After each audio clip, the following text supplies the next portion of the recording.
Greetings, my excellent friends. The Dead Monk welcomes you to Purgatory. It's time to talk about Good Omens Episode 3. And hang on just a second, I'm really excited. I just got something in the mail. My new Crowley sunglasses. Aren't those great?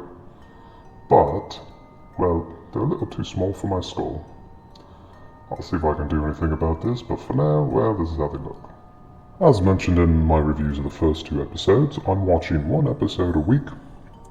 So, I've only seen up through number 3 so far. I've not read the book, so this is all new to me, and I don't yet know what's going to happen until the second half of the series. Now, before we get into spoilers and say what happened this episode, let me just say that I still loved this episode, although I found it very sad for a couple reasons.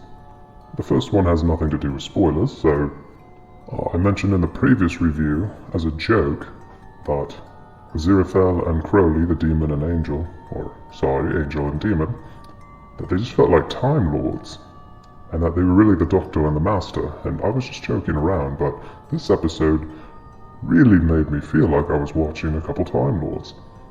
And, well, that made me sad just because, well, Doctor Who is so rubbish now. It made me miss Doctor Who when it was good. So that one, not really anything to do with the show, but, yeah, it did make me sad. Now I feel like watching some Doctor Who. I mean, when it was good, of course. Now, the other reason it made me sad, well, we'll get into that in a minute. But, episode still great, good new developments. Can't get enough of the back and forth between David Tennant and Michael Sheen, Crowley and Aziraphale. Really only one new character in this one, but more development on the new characters from the second episode. So yeah, still no complaints. Still love everything about the show. Cannot recommend any more that you watch it. As I said before, if you have read the book, I've heard that it's a pretty good adaptation of it, so you'd probably like it. If you haven't read it, but you're familiar with Terry Pratchett's other work, then yeah, probably you'll like it. Or if you just like things in the vein of Hitchhiker's Guide to the Galaxy, you'll probably like it. So if you haven't yet, watch the show. Alright, so let's go through what happened in the third episode. So it's time for spoilers. So this episode starts off basically where the whole show started off, at the Garden of Eden. Except this is right after Adam and Eve left the Garden of Eden. We see Aziraphale, and God's looking down on Aziraphale and asks where his sword is. And he says, oh, it must be around somewhere. And that's pretty much the end of it. God doesn't ask again. And then we zoom ahead and hit lots of different points in time where we get interactions between Aziraphale and Crowley. We jump ahead 1,000 years. It's now the year 3004 BC, and Aziraphale and Crowley run into each other. This is at the time of the Great Flood and Noah's Ark. Crowley thinks it's awful that God has decided to flood all these people and kill them all. But Aziraphale says, well, there's a plan for there to be a rainbow as a promise to never drown everyone again. Oh, and one of the unicorns that Noah had collected runs off, so, well, they still have one unicorn. Then we jump ahead again, it's the year 33 AD. They're both together witnessing the crucifixion. Jump ahead again, another 8 years, they're both in Rome, and Aziraphale introduces Crowley to the lovely world of oysters. Next time we hit is the year 537 AD, and now we're in Wessex. And here's where their interactions start to have some meaning. So, Aziraphale, well, he's a knight of the Table Round, and he's going through the fog, trying to find the Black Knight, which is really Crowley, although he doesn't know this. So he runs into the Black Knight and realizes, oh, it's just Crowley. And Crowley says, oh, don't worry about it, I know this guy, to his henchmen. So of course they're not going to fight each other. And Crowley says, well, you know what, I'm out here being devious and doing bad things, and you're also out here, but you're doing your good things, and in the end we just cancel each other out. So why don't we just not do anything, and we can each report back to our respective HQs, and just say that we did what we're supposed to be doing, because in the end the result is the same. Aziraphale says, no, that's ridiculous, I'm not going to do that. He's appalled by the whole notion. They walk off their separate ways. And at this point, yeah, maybe they're still doing what they were supposed to be doing. But now we jump all the way ahead to the year 1601, and we're in London. So it's another 1,000 years later. And they're both watching a performance of Hamlet, with Shakespeare right there. But there's really nobody watching. There may be 10 people in attendance. So they're watching this and having a little discussion, and they figure out that they both have assignments to go to Scotland. Crowley to do some tempting of some official or something like that, and Aziraphale to do some sort of good, I don't remember what. And Crowley says, well, we both have to go there. Why not just one of us go and do both the blessing and the tempting? Aziraphale says, no, I'm not going to do that. But apparently, they've done it before. This has happened lots of times. So he finally acquiesces, and Crowley flips a coin. Aziraphale loses, so he has to go to Edinburgh, do both his work, the angel's work, and Crowley's work, the demon's work. As he's about to leave, you hear Shakespeare say, it will take a miracle for anyone to come watch Hamlet. Aziraphale looks pleadingly at Crowley, and Crowley says, all right, I'll do that little miracle for you. And so now we see that Aziraphale is not really completely angelic, and Crowley, well, he's not completely demonic. They're both doing good works and bad works, doing them for each other.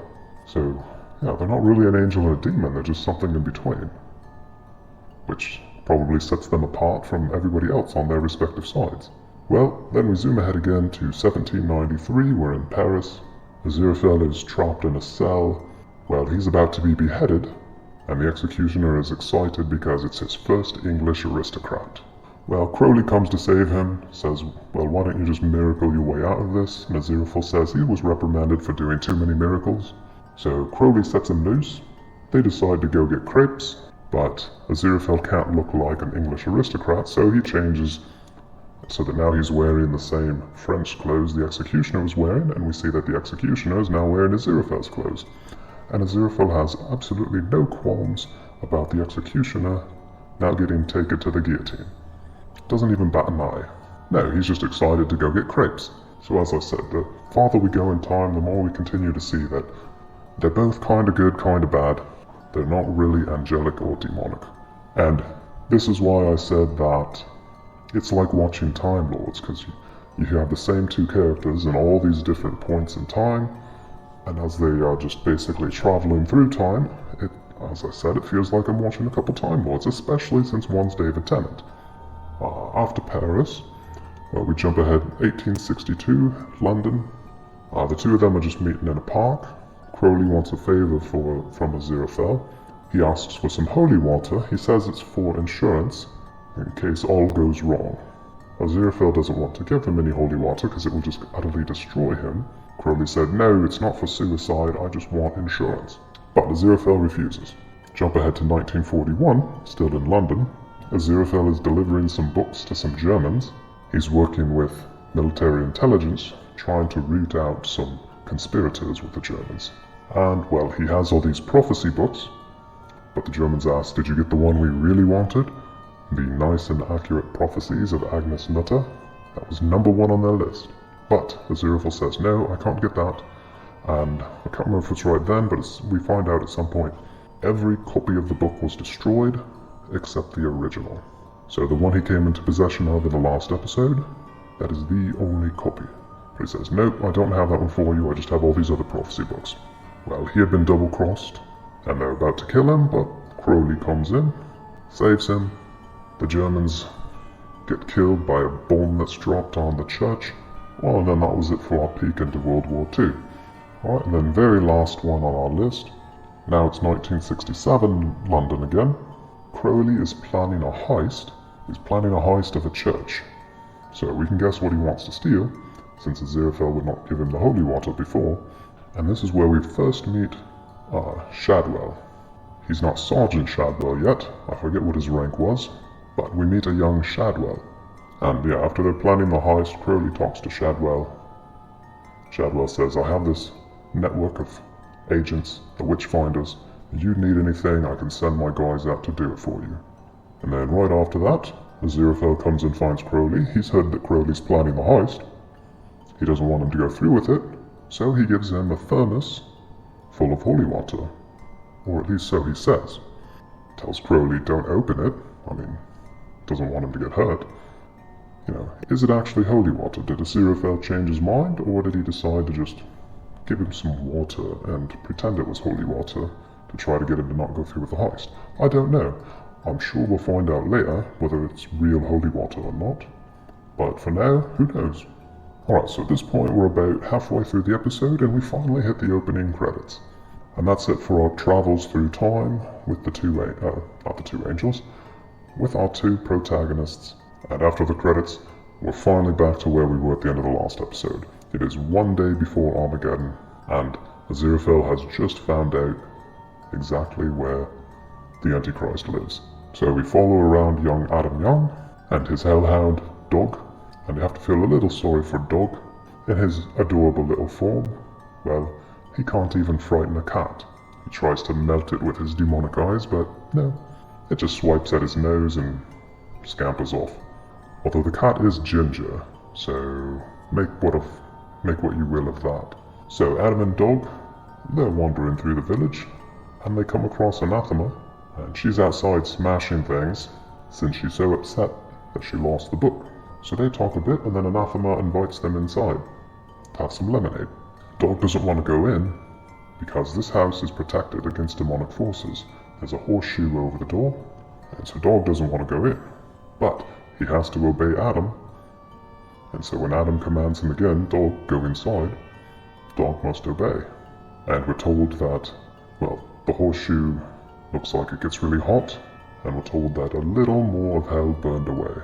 Dog is becoming less and less the hellhound he is every day.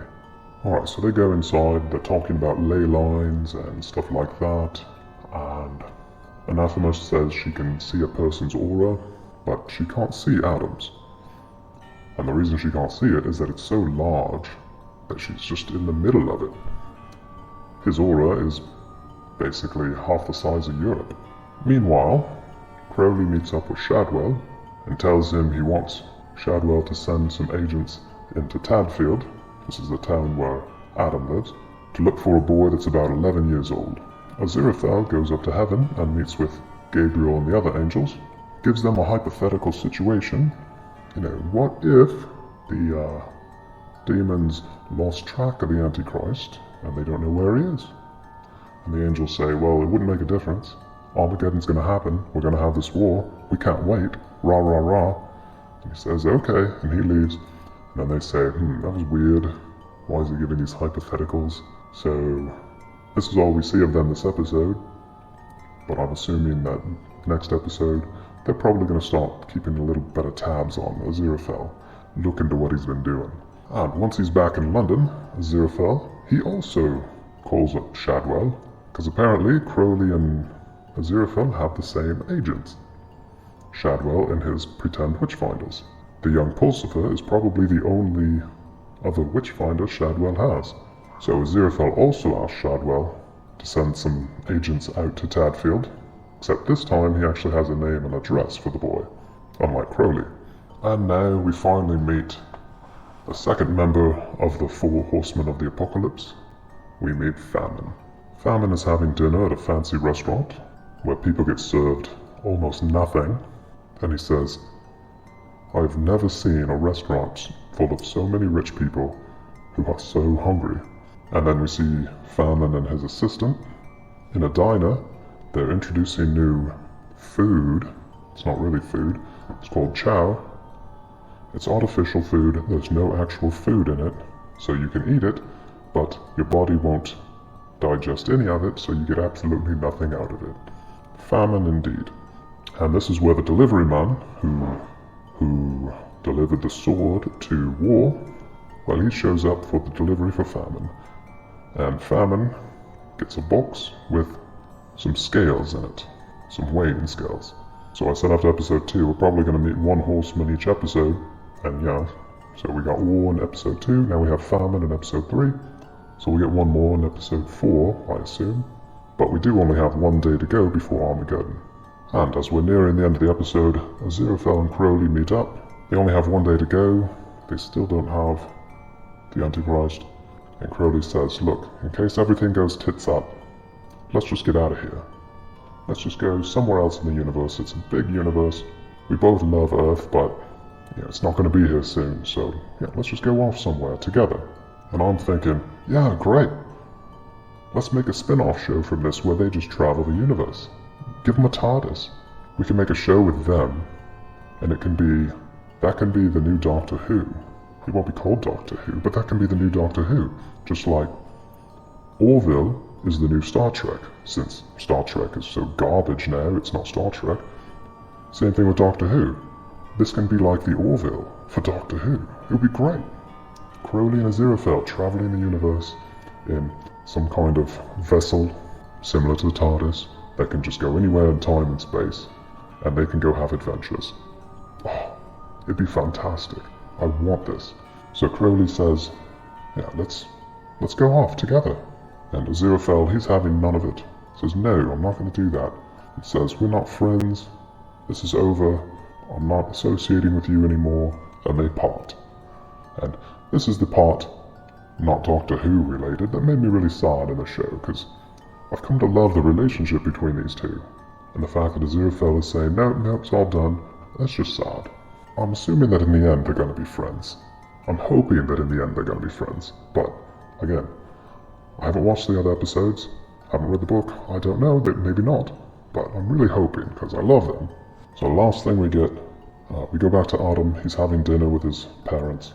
He goes to bed, he's reading one of the magazines he got from Anathema, and it's about nuclear power and ridding the Earth of nuclear power. So he reads that right before he goes to sleep, and then while he's sleeping, there's a nuclear power plant. Something's happening with their instruments. They go and check it out, they look in the reactor, and the nuclear reactor is gone, and in its place is a sherbet lemon, or lemon drop, whatever you want to call that little lemon candy. And he had been eating some right before bed, which is probably why it became a sherbet lemon.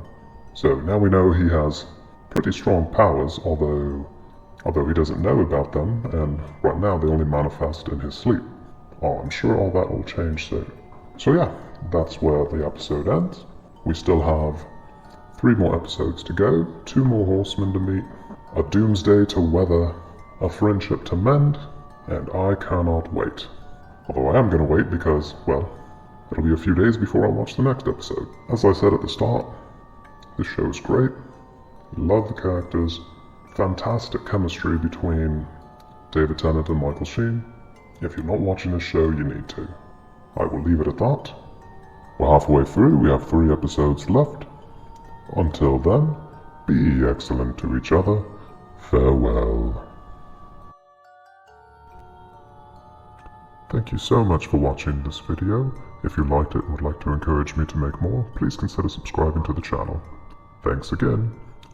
A bientôt.